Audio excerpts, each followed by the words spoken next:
Sejam muito bem-vindos ao Prosa Literária. Eu sou Daniel Dornelas. E eu sou João Paulo Freitas. E nesse podcast vamos falar sobre literatura de uma forma simples e direta. Não importa se você é leitor há vários anos ou se ainda não tem o hábito da leitura. E aqui vamos mostrar que o campo dos livros é para todos. Então, bora para nossa prosa literária. Então, hoje aqui a gente está com Lopes. Lopes que é psicólogo aí, está no mercado já tem um tempo, né? E... Fala aí, Lopes. Se apresente. Prazer! Meu nome é Lopes e a gente está aqui hoje para compartilhar um pouquinho daquilo que a gente sabe, daquilo que a gente aprendeu, daquilo que a gente tem caminhado, né? A gente hoje tem atuado dentro do campo da psicologia e também nós temos trabalhado dentro do campo da educação também. Muito bom.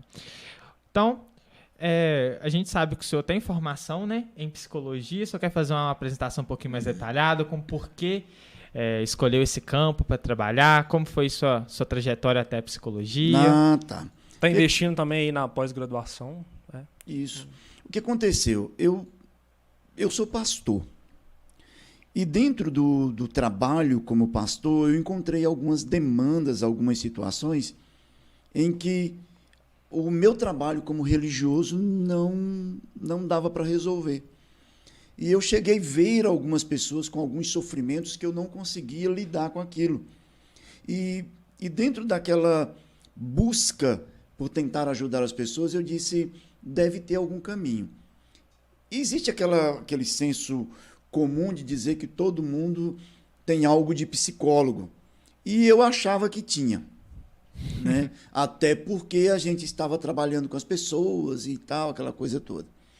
Fui então para a psicologia porque eu pensava de, com isso, ajudar as pessoas. De fato, eu encontrei ferramentas, conhecimentos, encontrei uma estrutura de informação que me levou a compreender que realmente existem algumas coisas que não dá para se tratar com um aparato da religião, com um aparato espiritual necessariamente, que tinham coisas que precisavam ser tratadas de maneira mais científica.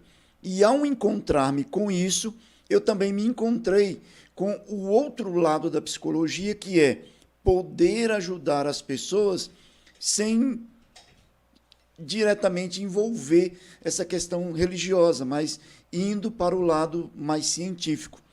E existia dentro da minha formação acadêmica algumas questões que eu precisava responder, ou que eu precisava de resposta. E uma delas era como as pessoas aprendiam. E eu me incomodava muito, porque eu pensava, por que algumas pessoas estão dentro de um ambiente, elas conseguem aprender e outras não aprendem? Quando, na verdade, naqueles que não aprendem não existe nenhum problema de natureza cognitiva. E aí eu cheguei dentro dessa busca, a entender que quando o meu aluno, a pessoa que está aprendendo, que está diante de mim para aprender, ela não aprende, essa pessoa não consegue aprender, se ela não tem nenhuma dificuldade, nenhuma lesão cognitiva, se ela está com todas as suas faculdades mentais em perfeitas condições, eu preciso descobrir uma maneira. E eu, como gestor naquele momento do conhecimento, eu preciso descobrir uma maneira, uma forma de poder falar do lado que o aluno escuta. E aí, dentro das nossas pesquisas, das nossas buscas, a gente, incomodado com isso, terminamos entrando para o ramo da educação. E hoje a gente atua, nós estamos atuando como psicólogos, como psicólogo, trabalhamos dentro da área da psicologia, mas também queremos entrar dentro dessa área da educação. Adentramos neste mundo da educação. Inclusive, hoje, o meu trabalho, maior parte do meu dia está voltado para essa questão da formação na área da educação. Bom, nossa, que aula, né? Só convidado fera que a gente traz aqui, né, João? Pois é. E esse negócio aí como ensinar para os alunos, né? Isso é um campo minado, é muito difícil às vezes explicar para um aluno, você explica 1, 2, 3 vezes e acaba aquela pessoa não entendendo, não entendendo mesmo. Mas que existe uma outra forma dela aprender. Talvez seja na prática, não na teoria ali, entendeu? E principalmente quem tem TDAH, né? É muito difícil. Né? Exatamente. O que acontece? Nós temos vários sentidos. Nós temos a audição, nós temos o olfato, nós temos a visão, nós temos a questão mais sinestésica, nós temos essas condições e nós aprendemos por todos os lados. Nós aprendemos através do toque, nós aprendemos através da audição, nós aprendemos de várias formas. Só que, quando nós não temos esse conhecimento, nós queremos ensinar as pessoas da maneira que a gente aprende. E eu posso, neste momento, estar falando com alguém que seja perfeitamente sensitivo, que ela seja sinestésico, Diego. Então, para eu me comunicar com essa pessoa sinestésica, eu preciso usar uma linguagem sinestésica. Eu preciso dizer, sinta, perceba, experimente isso. Quando eu digo isso, quem é sinestésico consegue perceber esse conhecimento de uma forma mais nítida. E quando eu uso muito essa linguagem sinestésica e eu tenho um auditório com auditivos e visuais, esses auditivos e visuais vão sair dali dizendo assim, não aprendi nada, eu não sei o que esse cara falou. Não aprendeu, não sabe o que o cara falou, porque o cara não falou na linguagem que ele escuta, não transitou no mapa daquela pessoa. Então, eu como educador, eu como gestor do conhecimento, diante de um grupo de alunos, eu preciso falar na linguagem que todos escutam. Na linguagem que todos escutam. Isso foi um projeto de mestrado meu lá para a Universidade Federal de Viçosa. Não passei, é claro. Os caras lá eram muito feras demais. Mas, assim, foi um projeto, o meu pré-projeto de mestrado era investigar essa questão de como as pessoas aprendem, de como as pessoas conseguem assimilar o conhecimento. Porque nós aprendemos de maneira diferente. O meu erro está em achar que todos aprendem do jeito que eu aprendo. E aí, se eu não sou, vamos dizer assim, bem ensinado, se eu não tenho um autoconhecimento, eu termino achando que, obrigatoriamente, as pessoas têm que aprender do jeito que eu aprendo. E aí, alguém vai sair no prejuízo. Caraca, forte, né? Muito interessante. E como é que é a sua relação, assim, com os livros? Como você se sentiu atraído? Como começou? O primeiro livro que eu li, eu cheguei na casa de um colega, eu lembro o nome dele, Israel. Eu estudava no 3º ano. Eu fui para a escola muito tarde. Eu fui para a escola com 10 anos de idade. Com 11 anos eu tinha aprendido a ler, então eu saía pelas ruas lendo tudo quanto era placas. Eu lembro muito bem das farmácias, eu lia muito farmácia. E minha língua embolava para falar drogaria. Porque tinha farmácia e tinha drogaria. Até hoje eu não sei por que eles fazem essa confusão, era só para bagunçar minha cabeça como criança. Mas eu cheguei na casa do meu colega, Joel, e tinha um livrinho vermelho, com umas imagens assim estranhas, e escrito assim, Bíblia da Criança. Livrinho fininho. E eu comecei a ler aquele livro enquanto ele terminava de se arrumar. Quando ele terminou, a mãe dele disse assim, leva esse livro com você, fica com ele. E eu, assim, eu guardei, na verdade, ele existiu comigo até por volta dos 30 anos de idade. Ele existiu, aquele livro, assim, as folhas soltando. Então eu comecei a ler. Depois eu comecei a ler aquelas revistinhas do Cascão, da Cebolinha, as revistinhas daquele super-herói. Eu lia tudo, pedaço de jornal que eu achava na rua. Até quando eu me deparei com a condição de poder comprar alguns livros. Eu lembro que eu comprava livro escondido da mãe das minhas filhas. Eu comprava livro escondido porque ela dizia que outro livro. Então eu chegava com um livro escondido e colocava na estante. Passado uns dias, eu ia lá e pegava na estante na frente dela e começava a ler o livro. Até que um dia ela descobriu que eu chegava com o livro escondido, colocava lá, e aí ela começou a dizer assim, isso aí já é outro, né? Então eu comecei a comprar livro escondido. Hoje eu tenho umas centenas de livros em casa, muitos mesmo, já li assim, vários. Assim, minha maior frustração é saber que um dia eu vou morrer sem poder ler todos os livros da Terra. Nossa. E quais são os livros que você trouxe aí para... Eu trouxe um que é, né, vamos dizer assim, o livro. Te marcou assim na O infância. livro mais lido na face da Terra e que foi exatamente o primeiro livro que eu li. Não esse aqui, porque o livro que eu li pequenininho, ele era um Novo Testamento. E eu li todinho, eu conheci todas as histórias. Mas, mais tarde, me tornei um cristão praticante dentro daquilo que hoje nós conhecemos como evangélico e adotei este livro, a Bíblia Sagrada. Este foi um livro, assim, que, inclusive, antes de nós começarmos a gravar aqui, a gente estava conversando que este livro me ajudou a aprender a linguagem culta. A linguagem culta que hoje eu tenho, se eu uso ela em algum momento, eu aprendi com a Bíblia. Nela eu aprendi recursos assim extraordinários dentro da linguística. Depois, eu tenho vários outros. Na hora de vir para cá, eu fiquei pensando, gente, qual deles eu levo? Vou levar todos. Mas eu escolhi alguns. Um deles, o outro é esse aqui, A Lei do Triunfo, de Napoleão Hill. Isso aqui não é um livro. Em todo o curso do livro, ele mostra e diz que não é um livro. Ele diz que isso aqui é um curso. E, literalmente, isso aqui não é livro de você ler. Isso aqui é livro para você estudar constantemente. Todas as vezes que você escuta alguém falar de mente mestra ou mastermind, aprendeu aqui. Aprendeu nesse livro. Mastermind ou mente mestra, aprendeu aqui. Napoleão Hill, história linda, maravilhosa.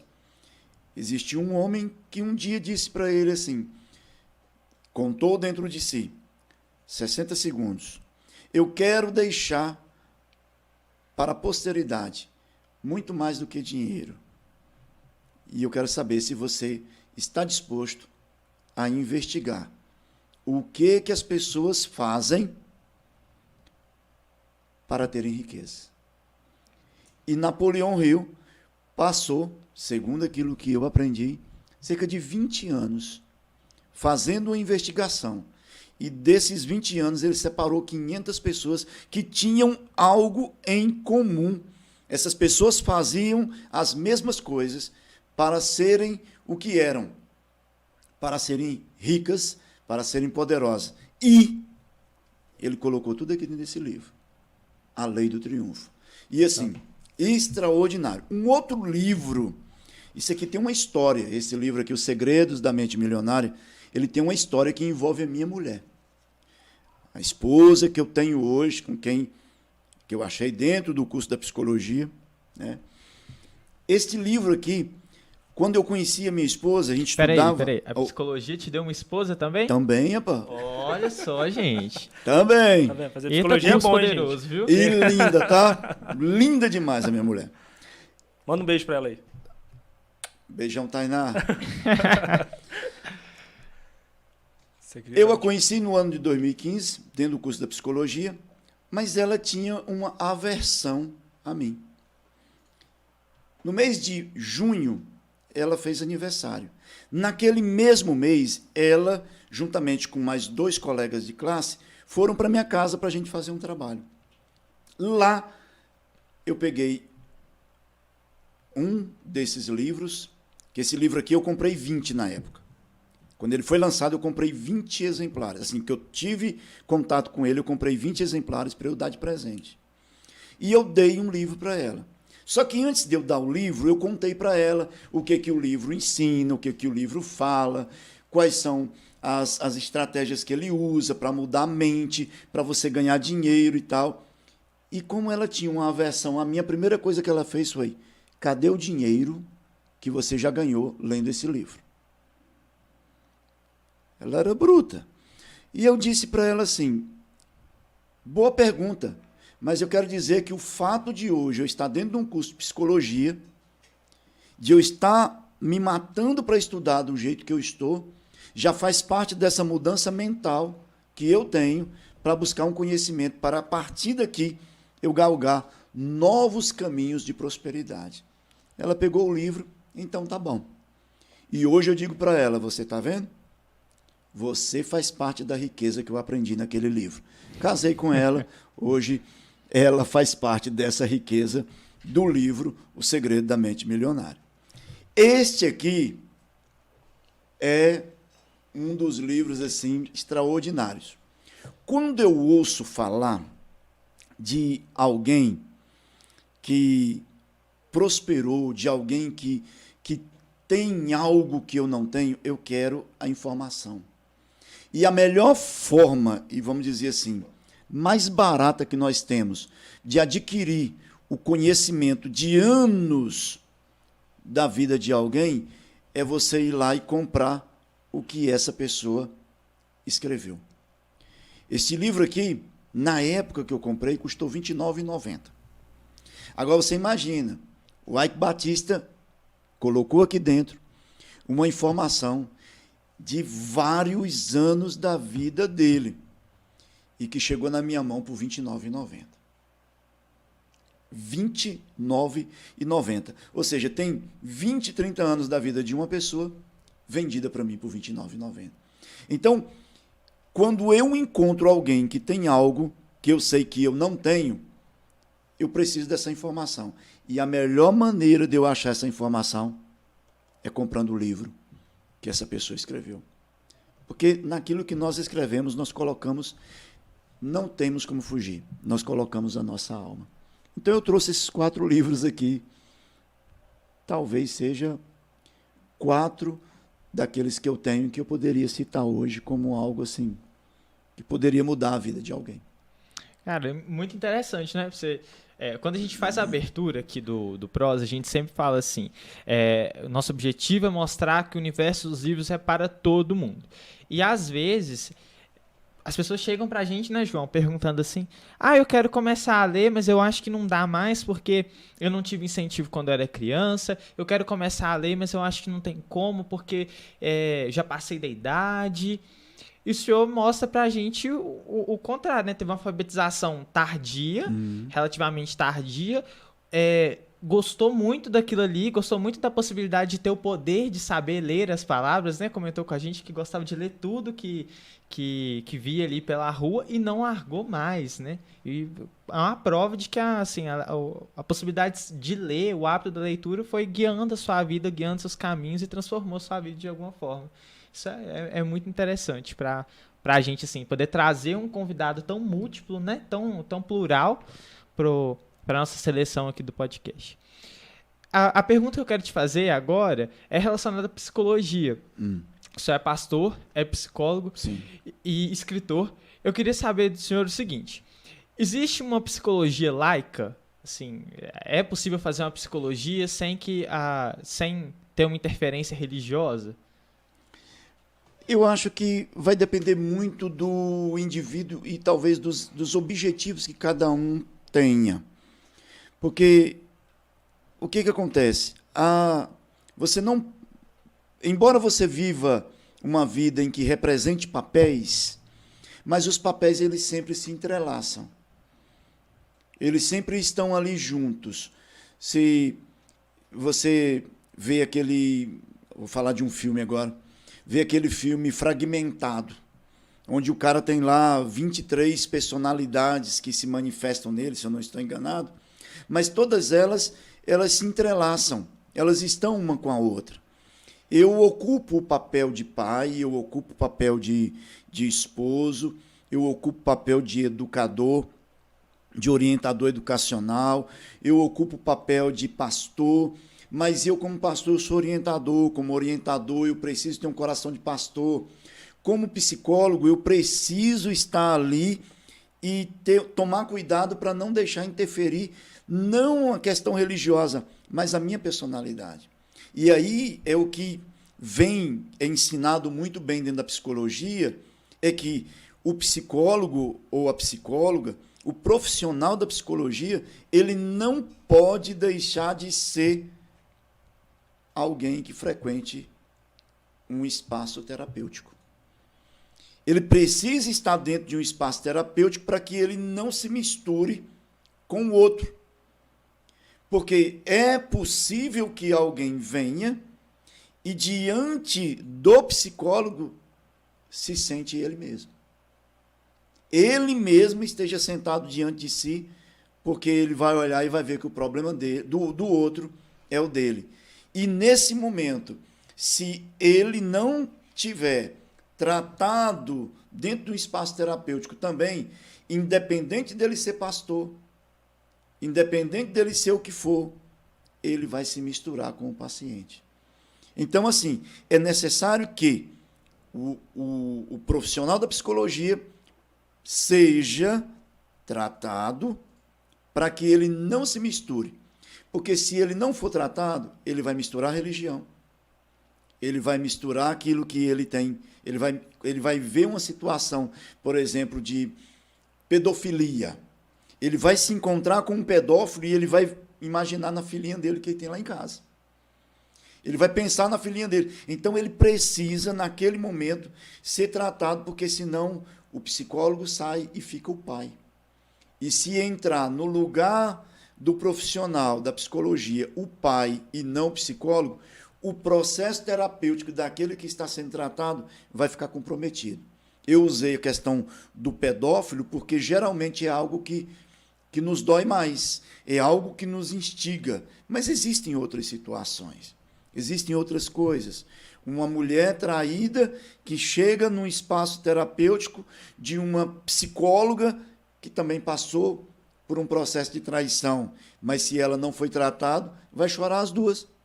As duas vão chorar ali e ao invés de tratar, vai comprometer o tratamento da outra. E aí, nesse caso, quando eu falei lá atrás sobre a questão do ensino, quando um ensina baseado na forma que aprende, alguém vai sair perdendo. Nesse caso, os dois vão perder.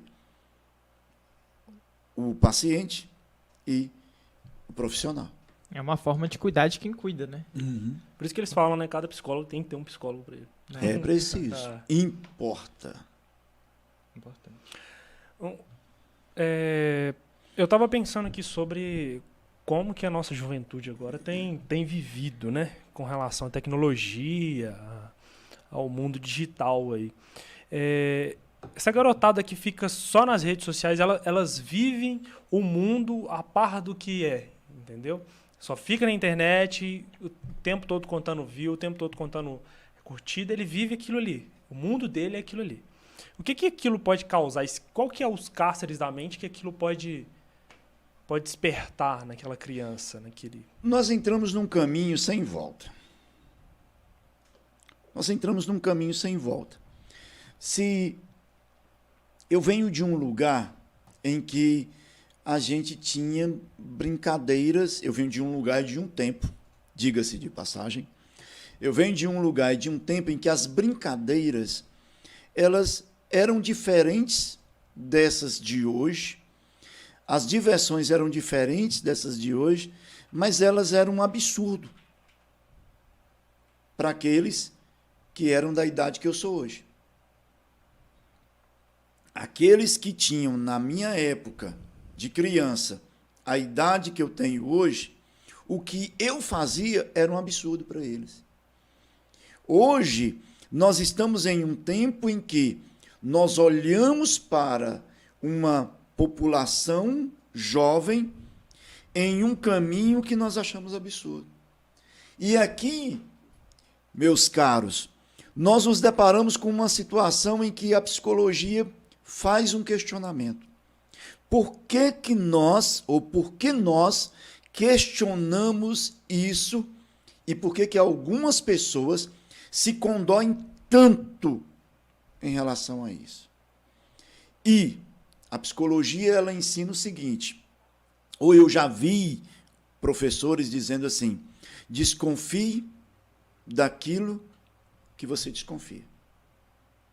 Desconfie da sua desconfiança. Então, existe aquilo que me incomoda. Por que aquilo me incomoda? Me incomoda, será que não é porque eu gostaria de fazer?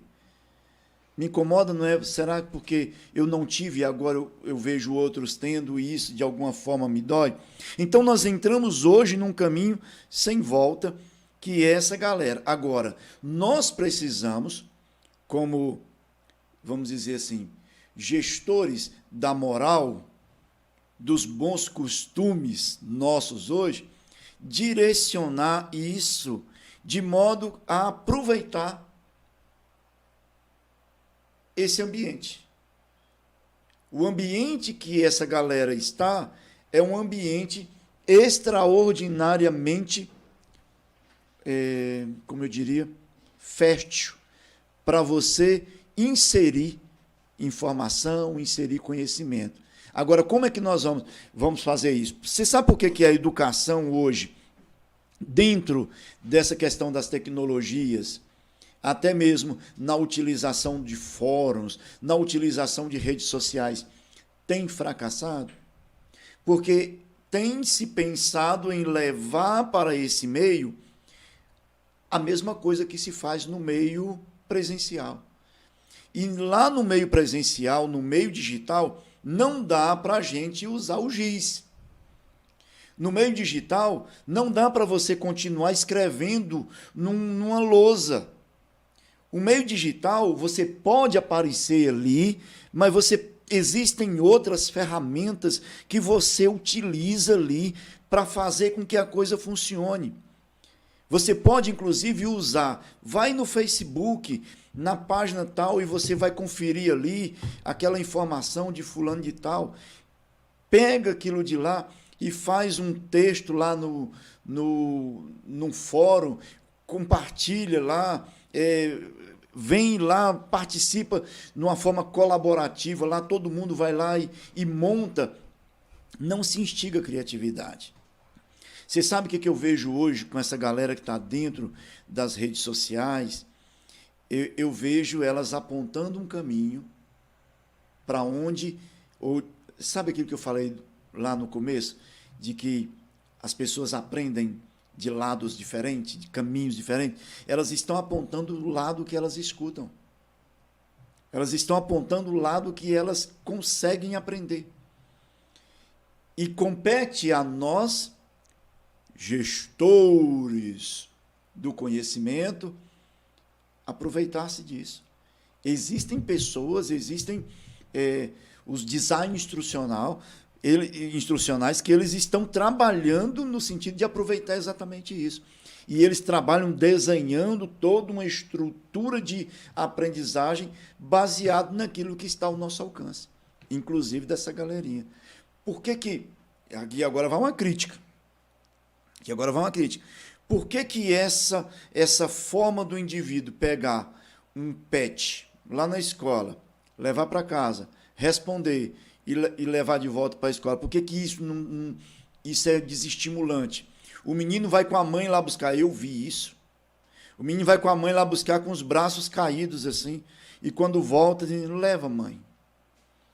Porque aquilo é um peso. É um peso. Nós corremos para um caminho, nós nos encontramos com o futuro e chegamos no futuro assim, sem saber o que fazer. É como se a gente fizesse uma viagem do tempo lá do passado, com espada na mão, com armadura no corpo, e viajássemos 20 mil anos na frente, quando chegássemos lá na frente, nos deparássemos com uma situação em que a gente não sabia o que ia fazer com aquela espada. Não tem. Então, foi isso que aconteceu. Chegamos no futuro sem estar preparado para ele. A tecnologia chegou. O Orkut deu sinal. Lá atrás. Vocês conheceram o Orkut? Sim. Conheceram o Orkut? MSN. Mais ou menos. Mais ou menos. O Orkut, ele nasceu e deu sinal. Ele apontou para o lugar onde devia ir. Só que é o seguinte, ele não conseguiu acompanhar, eu não sei por que cargas d'água, até hoje eu não entendi. Ele não conseguiu acompanhar, aí veio o Mark Zuckerberg, aproveitou a brecha, entrou e está aí.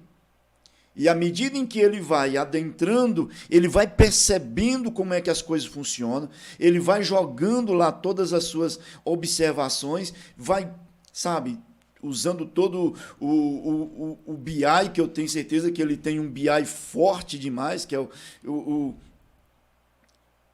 uma ferramenta de análise. Então ele foi jogando isso de modo que ele conseguiu identificar onde é que estão as fortalezas e as fraquezas, e está entrando isso. Agora ele começou aí dentro do ramo de pagamentos, né? Ele já abriu os olhos que o que movimenta é pagamento. Isso movimenta. Agora escuta, daqui a pouco ele sai desse dinheiro que nós conhecemos e entra aí para a tecnologia aí das blockchains, das criptomoedas. Escuta o que eu estou falando. Eu e o João, a gente quis aproveitar a presença de ter um psicólogo, né, a possibilidade de ter um psicólogo aqui, para falar um pouco sobre essa questão do Setembro Amarelo, da saúde mental, né? Então a gente está saindo de setembro, agora, provavelmente o episódio vai ser publicado aí já no iniciozinho do próximo mês.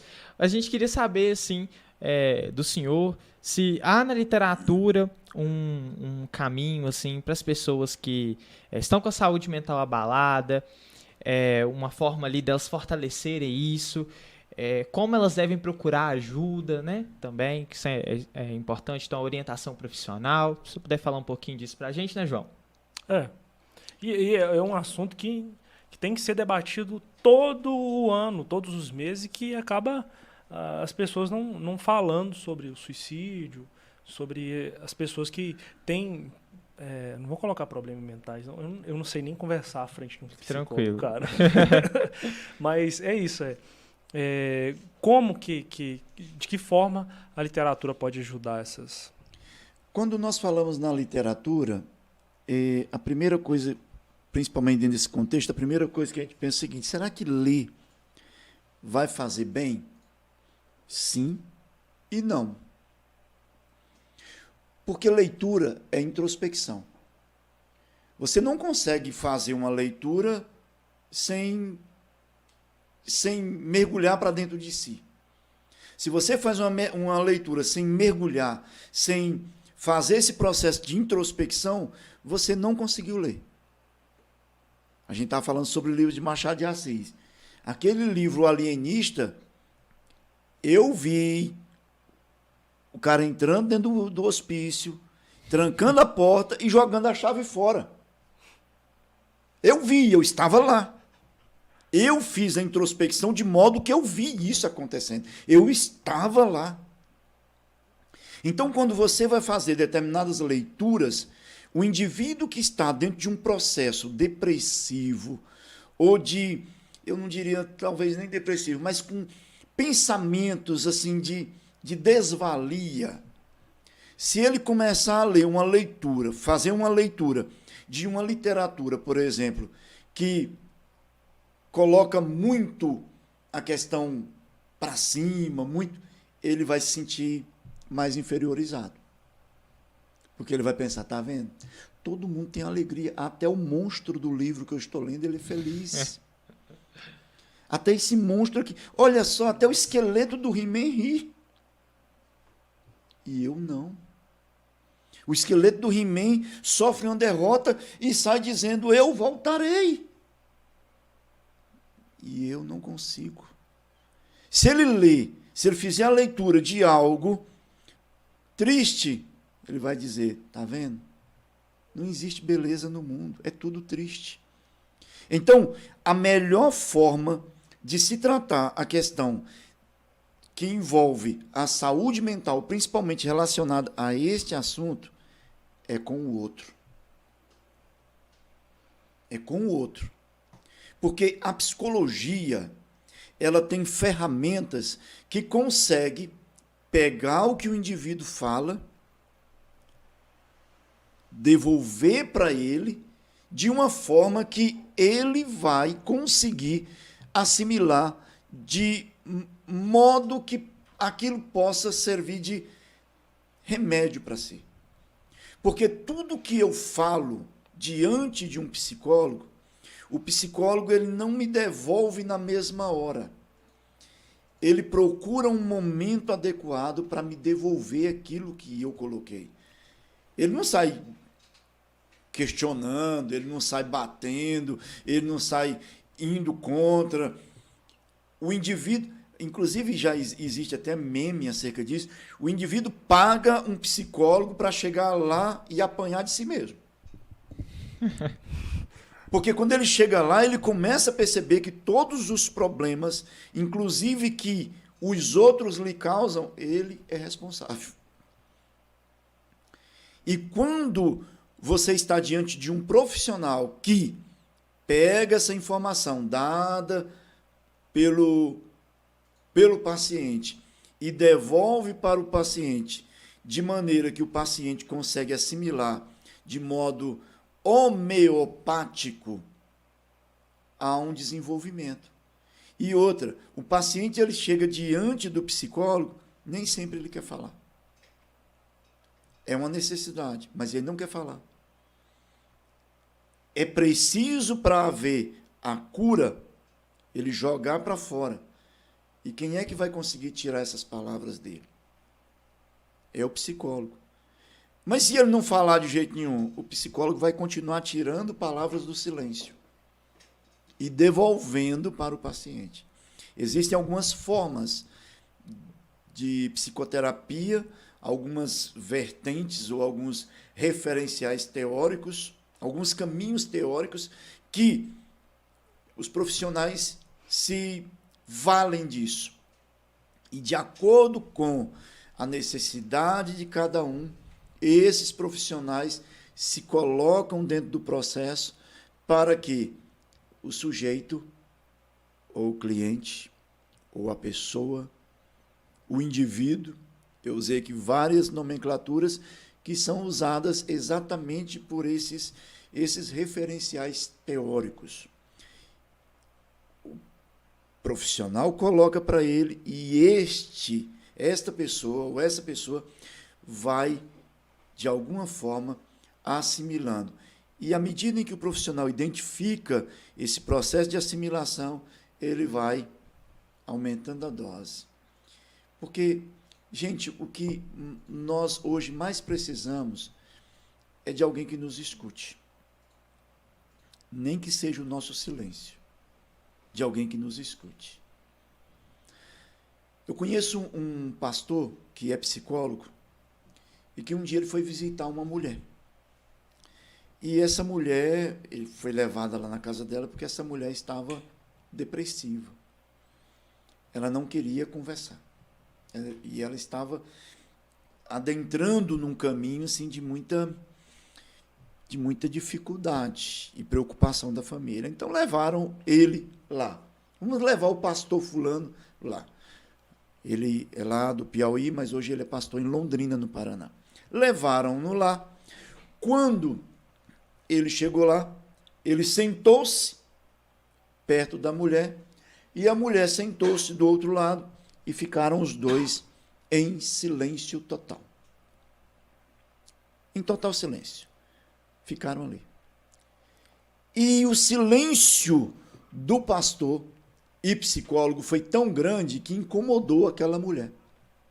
Ela então se levantou, foi lá onde havia um crucifixo enorme, levou até ele e disse: olha isso aqui como é bonito. E ele então olhou e disse assim: realmente, isso é muito bonito. Isso é muito lindo. Então ele disse: mas tem um problema aqui. Há um problema aqui nessa imagem.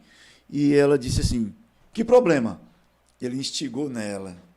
Que problema é que tem aqui? É a foto aqui, está errada. Ela: como assim? Como é que está errada? Não, está certo. Está errada. A foto que tinha que estar aqui era a minha, era a sua. Porque quando ele foi crucificado, fomos nós que fomos com ele. Aquilo instigou tanto ela que: como assim?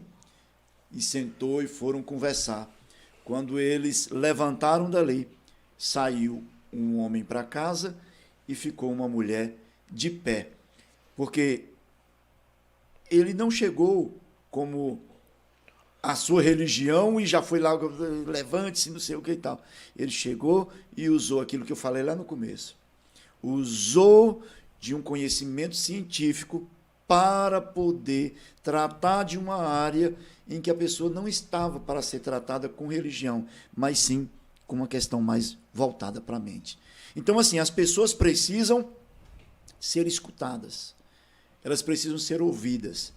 E se a literatura ajuda de alguma forma, ela ajuda o profissional a adentrar no mundo daqueles que precisam dessa ajuda, precisam ser escutados.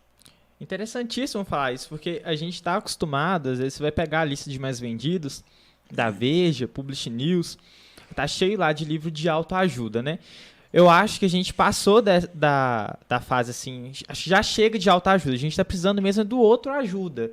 Tem que entender isso, sabe? É uma literatura que a gente consiga conversar, então talvez participar de um clube de leitura, tenha a questão de se compartilhar experiências, entender também que toda leitura, tudo aquilo que você quer aprender, que você quer adquirir um conhecimento, que aquilo vai te influenciar, pode te ajudar na sua saúde mental? Pode, mas que seja uma indicação, né? Que tenha, sim, uma referência de alguém que saiba o que vai conter, como aquilo ali vai agir em você, se vai te fazer bem de verdade ou não. Foi um ponto muito interessante que o senhor levantou. Não é simplesmente ler, né? Pode ter vários efeitos ali sobre o leitor. Interessante, né, João? Demais. Assim, eu vou falar algo que talvez seja uma pergunta muito burra, mas o que eu vejo, assim, é que a grande parte dos homens não procura um psicólogo, não procura uma ajuda, porque fala assim, que eu mais escuto, né? Eu não vou procurar isso não, pra quê? Pra ficar conversando fiado, batendo biela, falando, você entendeu? E não é isso, a gente sabe que não é. E só precisa de uma consulta para essa mentira cair à tona, que não é verdade, que não é simplesmente chegar lá e ficar batendo papo, não é isso, entendeu? E dessas conversas que eu tive com o Lopes, eu sou muito de exatas, né? Eu tô cercado aqui de gente humanas, aí é muito difícil entender biológicas, entender o porquê disso. Pô, tem um problema, coisa e tal, pá, eu não vou ficar falando, pô, eu mesmo curo isso em mim. E ele me deu uma explicação muito inteligente, que é o seguinte: você tem um problema e vamos colocar assim, como se fosse um computador. Você abre aquela janela. Aí você abre aquela janela e depois aquele problema sumiu, você fecha, você minimiza aquela janela. Aí tem um outro problema, você minimiza aquela janela e vai criando aquele monte de janela. O Marconi aí, que trabalha já no ramo da tecnologia, ele sabe muito bem que você vai abrir um monte de janela no computador, um monte de janela. O que o computador vai fazer? Travar. Ele vai travar, ele vai desligar. E da mesma forma é o nosso cérebro, da mesma forma é o nosso corpo, ele vai responder de alguma forma. É a outra ajuda, né? E assim, a gente dá valor somente a feridas assim, externa. Interna a gente nunca dá, assim, a gente deixa pra lá, isso não tá aparecendo pra ninguém, tá só pra mim lá em quatro paredes. E o trabalho do psicólogo hoje eu enxergo que é algo muito importante mesmo. Tem uma médica que eu gosto muito, talvez o Lopes conheça, Ana Cláudia Quintana Arantes. A Ana, ela é médica paliativista, ela fala assim: a medicina é fácil, difícil é psicologia. Aí eu, como estudante de medicina, quando eu vi ela falar assim, fiquei, meu Deus do céu, como assim a medicina é fácil, pelo amor de Deus? Tem tanta coisa que eu preciso aprender e tal. Mas, gente, realmente, a psicologia é complicada. É muita coisa. Porque a medicina é o seguinte, inclusive a gente tem a gente comenta isso, que o médico, ele trata da doença. O indivíduo chegou ali, o que você tem? Eu estou sentindo isso, isso e isso. Você está com tal coisa, toma esse remédio. Então, assim, existe uma exatidão naquela informação. O paciente da psicologia, ele é subjetivo demais. A dor de cabeça de um paciente para a medicina é isso, aquilo, aquilo outro. Existem nomes.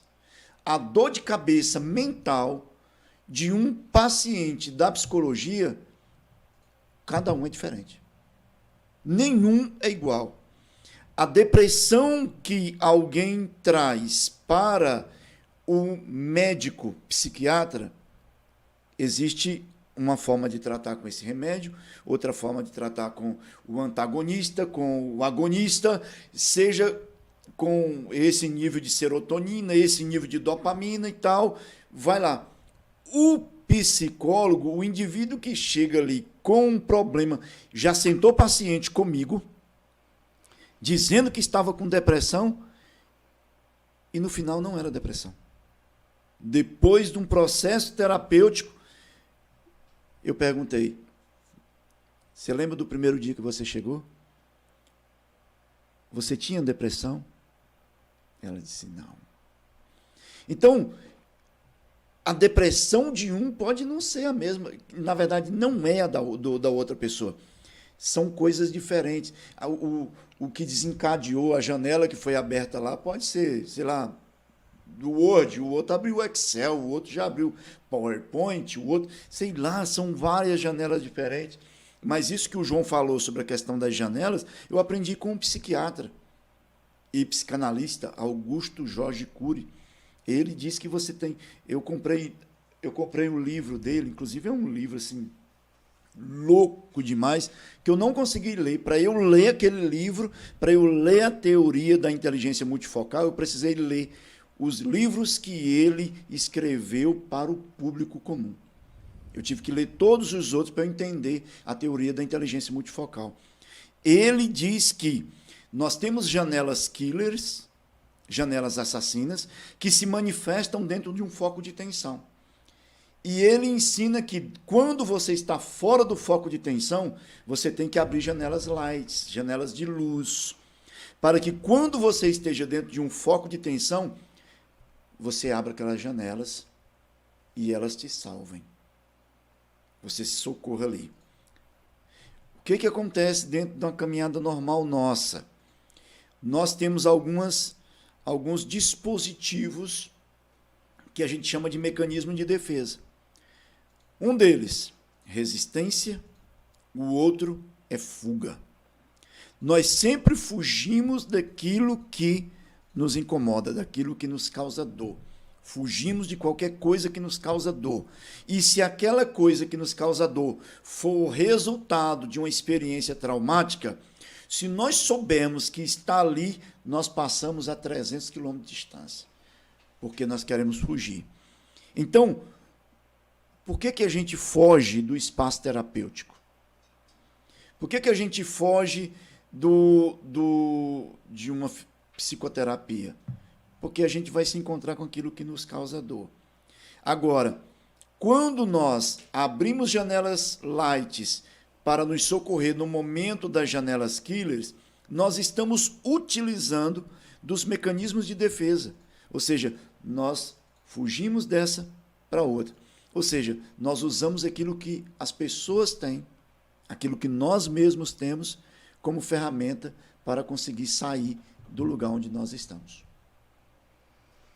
Ruim, comprometedor, difícil.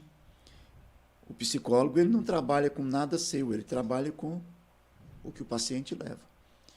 O que o paciente leva é o produto que o psicólogo usa.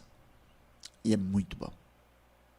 É muito, muito lindo isso. A gente, na disciplina de medicina de família e comunidade, a gente vê uma vertente ali que é a medicina centrada na pessoa, que é mudar exatamente esse paradigma que a gente tem de o médico só trata, porque é o que a gente vê, na maioria das vezes, o médico só trata a doença. É levar a medicina para ter um foco na pessoa ali como um todo, sabe? Enxergar ali de verdade um ser humano. Você está tratando uma pessoa e não uma doença. Você está atendendo uma pessoa e não uma doença. Interessantíssimo. João, que conversa boa foi essa hoje, hein? Tô impactado aqui. E vai ter volta, né? Vai ter tem parte que ter. 2. Tem que ter. A gente tem que gravar um outro episódio com isso ele. Aqui, muito obrigado, Muito viu? obrigado, viu, Lopes? Por ter topado. A gente participar fica com a muito gente. agradecido mesmo. Acho que foi um podcast assim, super importante, um dos mais importantes que a gente já gravou até agora. E é um assunto a ser debatido todo ano, não é para ser só no Setembro Amarelo. E aqui fica também o nosso agradecimento a você que está ouvindo a gente pelo seu agregador de podcast favorito, que está assistindo a gente pelo canal do YouTube, e também ao Marcone Salles, que é a pessoa responsável por toda essa produção aqui. Para quem está assistindo a gente com toda essa qualidade, para quem está ouvindo, gente, isso aqui é demais, esse espaço. Então, quem for de Caratinga, quer gravar o seu podcast, quer gravar o seu curso, procura o Marcone lá nas redes sociais. Marcone Salles. É isso aí. Deixe seu contato, como que as pessoas conseguem entrar em contato com você. Tá. Eu tô lá como quase todo mundo, estou no Instagram, né? É muito fácil achar, é Psicolopes, @Psicolopes, Psicolopes, facinho. E chegando lá dá para achar o do Facebook também, é quase a mesma coisa. O nosso telefone é 339-8419-9336. Deixa eu falar uma coisa para vocês. Não tenho mais agenda para esse ano. Nossa. Que pena. Tá que vendo, pena. gente? Profissionais importantes aqui. pena. no Maga nosso pro ano que trabalho. vem. Que pena. Já Não temos Maga mais pro agenda ano para esse ano ano. que vem. É isso aí, ó. Tá bom. E pro ano que vem, aquilo, pelo que eu estou sabendo, só tem à noite. Uhul. Meu Deus. Então, ó, muito obrigado e a gente se vê, então, em um próximo episódio. É isso aí, pessoal. Muito Valeu, obrigado, valeu, pessoal. obrigadão. Tchau, tchau.